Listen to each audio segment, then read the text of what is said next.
Blue alert status nakataas na sa buong Eastern Visayas dahil sa bagyong Ada. Ilang probinsya naman nasa ilalim ng tropical cyclone wind signal number. May mga report ang Bombo Radyo Tacloban.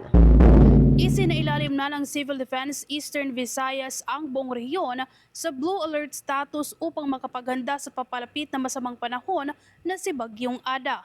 Ito ay upang siguraduhin ang kahandaan ng mga local government units sa rehiyon at ng mga response agencies ng pamahalaan, lalo na't nasa tropical cyclone wind signal number ang bahagi ng Samar, Northern Samar at Eastern Samar. Ayon kay Office of Civil Defense Eastern Visayas Acting Regional Director Ray Guzon, nagsagawa na rin sila ng pre-disaster risk assessment meeting bilang paghahanda sa paglapit ng Bagyong Ada.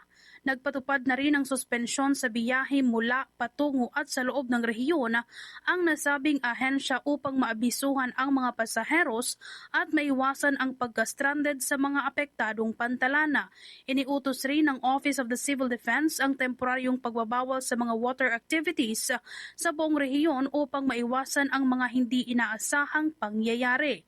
Suspendido na rin ang lahat ng biyahe ng mga sasakyang pandagat hanggat may banta ng masamang panahon. Base naman sa datos ng Philippine Coast Guard, nasa mahigit 200 na pasaheros, mahigit 70 na rolling cargos at 2 vessels na ang bilang ng mga naitalang stranded mula sa mga pantalan ng San Juan, St. Bernard, Benit, Magallanes at Padre Burgos. Samantala, nakapreposition na rin ang mga relief goods na nakatakdang ipamigay ng Department of Social Welfare and Development Field Office 8 sa mga maaapektuang lugar ng Bagyong Ada. In preparation for itong si tropical cyclone Ada. Under signal number 1 ngayon in some part of the region, specifically ang Samar areas. So ito po ay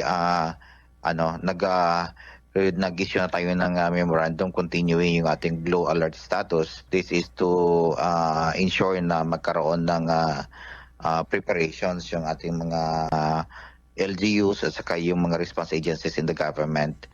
Ang bahagi ng pagkikipagpanayam ng Bombo Radyo Tacloban kay Office of Civil Defense Eastern Visayas Acting Regional Director Ray Guzon.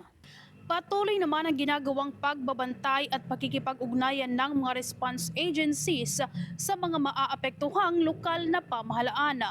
Mula dito sa Bombo Radyo Tacloban, ito si Bombo Veronica Ucasla, and this is Bombo Radyo Philippines, the #1 and most trusted source of news and information. Basta Radyo, Bombo! For the most trusted source of news and information, visit our website at www.bomboradio.com. Follow us on Bombo Radio mobile app, Facebook, YouTube, TikTok, and X, formerly Twitter. Like, share, and stay connected. Anytime, anywhere.